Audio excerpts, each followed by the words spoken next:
Salve, salve, Força Concurseiro, professor Cleiton na área, voltando aqui com o segundo bloco, né? Olha lá, a gente parou no artigo 10, os cargos públicos são acessíveis a todos os brasileiros, observados os requisitos que a lei estabelecer, né?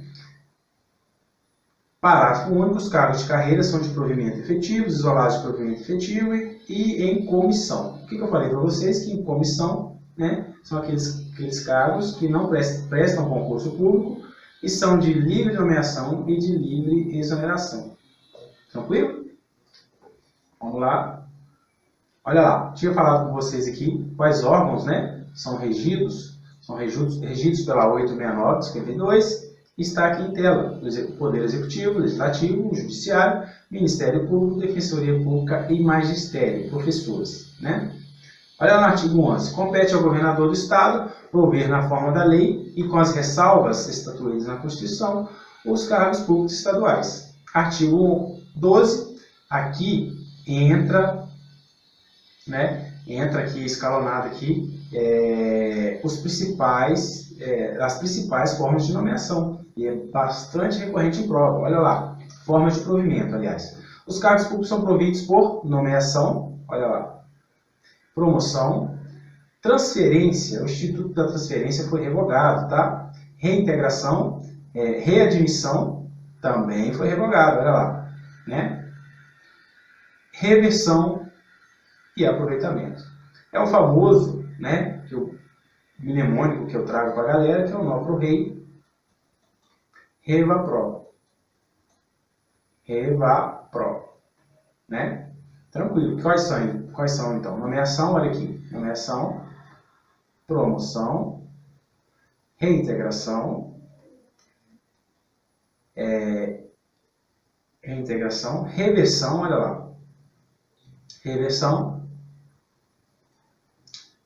e aproveitamento. Tranquilo? E, colocando melhor aqui, aproveitamento. Beleza? Olha lá. O que a gente tem que tratar? Tem que tratar o seguinte, olha aqui. A nomeação, eu falo com o pessoal, com os alunos meus, que nomeação é ato originário. Ato originário. Então quer dizer que não tem como. O que quer dizer isso? Que não tem como o servidor público ingressar na administração pública sem ser nomeado, né? Brinco com o pessoal aqui que a nomeação é leite. O resto, né, não tem aquela ideia de produção de laticínios? O resto aqui é o quê? Derivado. No caso, quais seriam os derivados aqui? A promoção, por exemplo, a reintegração,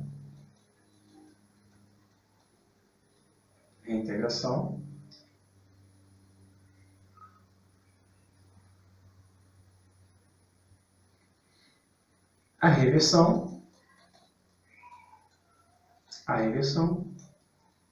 e o aproveitamento. Tranquilo? Beleza. Voltando aqui na nossa tela, o artigo 13 fala: só poderá ser provido, né, ingressar, né, em cargo público quem satisfazer os seguintes requisitos: ser brasileiro, olha lá, bastante recorrente também, ter completado 18 anos de idade, haver cumprido as obrigações militares fixadas em lei, estar em gozo dos direitos políticos, ter boa conduta, gozar de boa saúde comprovada em inspeção médica, ter-se habilitado previamente concurso, salvo quando se tratar de cargos isolados, né, os quais não haja essa exigência, né? Olha lá, ter atendido às condições especiais, inclusive quanto à idade prescrita no respectivo edital de concurso. Há também aqui, pessoal, a limitação de idade para se ingressar, né? Limitação ou condição, né? Condição especial para que ou idade mínima, né? Para que o servidor ingresse em certos cargos, né? Quando eu falo aqui no inciso 7, olha aqui, salvo quando se tratar de cargos isolados, que não, para os quais não haja exigência de quê? De concurso público. No caso, a gente pode tratar aqui o cargo comissionado. O cargo comissionado, você pode ali ingressar na administração pública sem realizar concurso público. É um exemplo. Olha lá, as nomeações serão feitas em caráter efetivo, né, quando se tratar de cargos de carreira ou isolado que, por lei, assim deva ser provido. Em comissão, né, quando se tratar de cargo isolado que, em virtude de lei, assim deva ser provido. Quando a gente fala aqui carreira, existe também o cargo de carreira. Eu esqueci de trazer para vocês o cargo de carreira isolado. Por exemplo, um servidor público engenheiro, por exemplo, um engenheiro, por exemplo, ele prestou concurso público, ele é um efetivo, né? Quando se fala em carreira, a gente sabe que é um efetivo, né? Ele é um cargo de carreira efetivo e também é um cargo isolado. Por quê? Ele vai entrar engenheiro e quando ele se aposentar, não vai ter um escalonamento engenheiro 1, nível 2, nível 3, ele vai sair como engenheiro em sua aposentadoria. Então, não houve ali um crescimento na carreira dele. Tranquilo? Olha lá. Quando se tratar de cargo isolado, que em virtude de lei assim deve ser provido. O inciso 3º aqui foi revogado. Em substituição, no impedimento legal ou temporário de ocupante de cargo isolado, de provimento efetivo ou em comissão. Então, o que acontece? Pode ser nomeado, né, um substituto, né, para que exerça o cargo em que o servidor ocupe, né, em substituição em impedimento legal ou temporário. Por exemplo, o servidor que esteja no cargo ali, que vai ser substituído, ele tem um impedimento legal, né? Impedimento, ele não exerce mais ele não poderá mais exercer a sua carreira, ou temporário mesmo, poderá ser substituído, tá? Tanto os de cargo isolado, de provimento efetivo ou em comissão. Todos os dois aí podem ser substituídos. Tranquilo? Caminhando mais um pouco. O artigo 15 é vedada a nomeação, o instituto da nomeação, de candidato habilitado em concurso público após a expiração do prazo de sua validade. A gente sabe que a previsão constitucional aí, do prazo de duração dos concursos públicos são até 2 anos, prorrogado por igual período. Beleza? Então, o que a gente pode inferir com isso? Se um concurso público durar 1 mês, ele só poderá ser prorrogado por 1 mês. Se ele durar 6 meses, ele só poderá ser prorrogado por 6 meses. E assim por diante. 6 meses. Então, o que a gente pode inferir é que a duração é até 2 anos. O pessoal fala erroneamente que todo concurso público dura 4 anos. Não. A gente sabe que o prazo máximo de duração dele é 2 anos. Se for de 2 anos, ele poderá ser prorrogado por mais 2 anos, que é o limite de 4 anos. Que extrapola o prazo máximo aí, que chega ao prazo máximo de duração de um concurso público. Esse, na verdade, seria o prazo máximo de duração. Quando encerrar esse prazo, quando terminar esse prazo, não poderá mais, embora ainda haja candidatos de um concurso público para serem chamados ou nomeados também, após esse encerramento de 4 anos, não poderá mais ser chamado. O que acontece? Os candidatos ou aqueles que estão ali no concurso ainda aguardando ser chamados vão ter que entrar por uma outra via judicial, porque a administração pública, após esse lapso temporal de duração, quando encerrar o tempo de duração de convocação para o pessoal ser nomeado, ela estaria engessada, ela não poderá mais chamar o candidato para ingressar, né? Ser nomeado.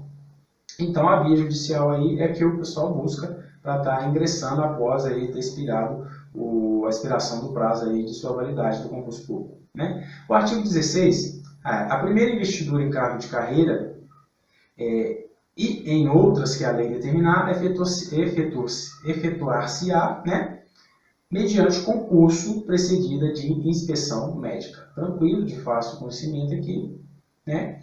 Parágrafo único, os concursos serão de provas e subsidiariamente de títulos, né? De provas e subsidiariamente de títulos. Artigo 37, inciso 2º da Constituição.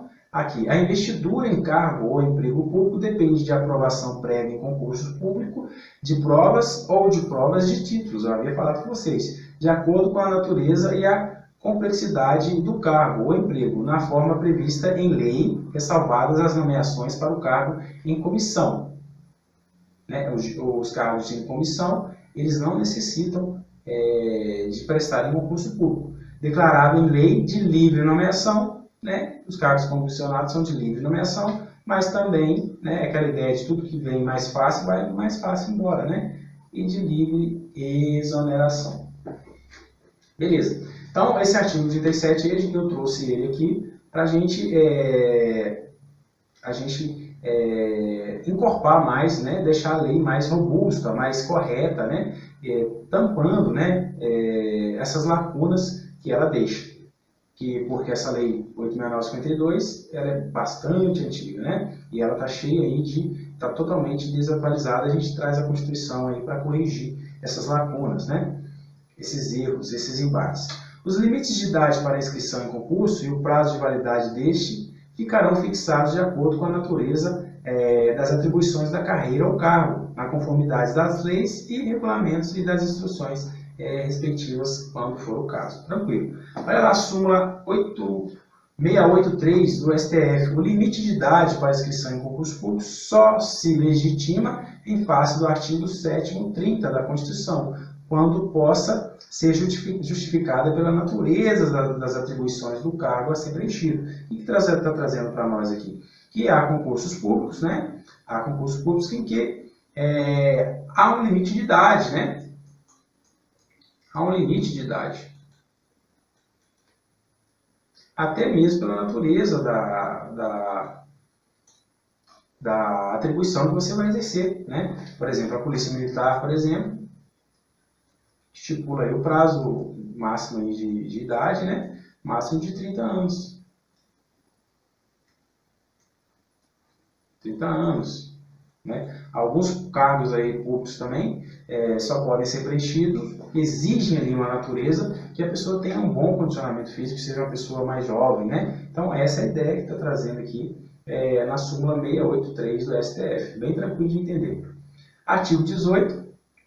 Não ficarão sujeitos a limites de idade para inscrição em concurso e nomeação os ocupantes de cargos efetivos, olha lá, efetivos, ou funções públicas estaduais, né? Então, se você já é aí um servidor público, né, não terá o limite de idade para você prestar para inscrição, né, em nomeação em concursos públicos, né? Se você já está ingressado lá, não vai ser estabelecido para você o limite de idade, tá? Em cargos efetivos ou funções públicas estaduais. Artigo 19, os concursos deverão realizar-se dentro dos 6 meses, olha lá que bacana, bastante recorrente em prova, seguintes ao encerramento das respectivas inscrições. Então, a única certeza aí que o concurseiro tem de que o concurso público será realizado, né? Em que prazo será realizado, porque o servidor público fica, né? Bastante apreensivo com relação a datas, o que será, quais são os próximos passos do concurso. A única coisa que o servidor, que o aluno tem, né, o candidato tem como garantia é que, após o encerramento das inscrições, o prazo de prosseguimento, né, o próximo passo do concurso público ele tem um prazo máximo de 6 meses, né? Dentro dos 6 meses seguintes ao encerramento das respectivas inscrições. Parágrafo único. Realizado o concurso, será expedido pelo órgão competente o certificado de habilitação, né? O certificado de habilitação é aquele diploma que você toma, né? Que você vai na posse e pega ele como uma conquista, né? Que você tem, aquele diploma de curso que você faz ao término aí, de um concurso que você realizou, né? Artigo 37, inciso 3º da Constituição, o prazo de validade dos concursos públicos será de até, né, já havia falado com vocês, até 2 anos, prorrogável uma vez só, por igual período, beleza? Com isso, eu encerro com vocês aí o nosso segundo bloco, e a gente vai tratar aí nos próximos blocos sobre a interinidade e do estágio probatório, tranquilo? Também bastante relevante que a gente tem que trazer em tela. Pós-concursos, sua aprovação é aqui.